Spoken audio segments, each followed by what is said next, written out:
Alam mo yung mga statement of accounts natin galing sa mga banks na naka-lock sila, PDF tapos naka-lock. And then let's say for example, you're applying for loan. Here's what you can do. First, go to My Perfect PDF. Pagkatapos, didiretso na siya dito. Medyo mahaba yung link niya. But, let's say, ito yung bank statement na gusto mong i-unlock. So, drag and drop mo lang siya dyan. Pack. It will ask for the password. So, syempre, ilalagay mo yung password mo doon.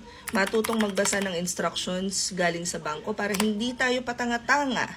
But anyway, after that, it will unlock yung pinakang PDF. Syempre, hindi ko mapakita sa inyo dahil ginawa ko namang yung ginawa ko talagang example is bank statement.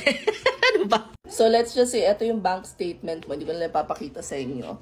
Dito sa taas, meron siyang print. Pag click mo yung print na yan, ito yung lalabas. Pagkatapos dito sa side, i-click nyo lang itong save. Pagkatapos ito will ask you kung sang folder mo sa computer gustong i-save. Click mo lang yung save. Voila. Hindi na siya nakalock. Ano ba? Dapat ibang file na lang yung ginawa ko example. But anyway, yun yung naisip ko. Tapos gusto ko, sabi ko, teka, i-share ko sa iba. Kasi hindi lahat ng tao marunong mag-convert ng ganito. So, let us help the economy. Make it easier. Anyway, hope this helps. Comment any questions you guys have about working from home. Follow from or work from home. Chismis. Bye.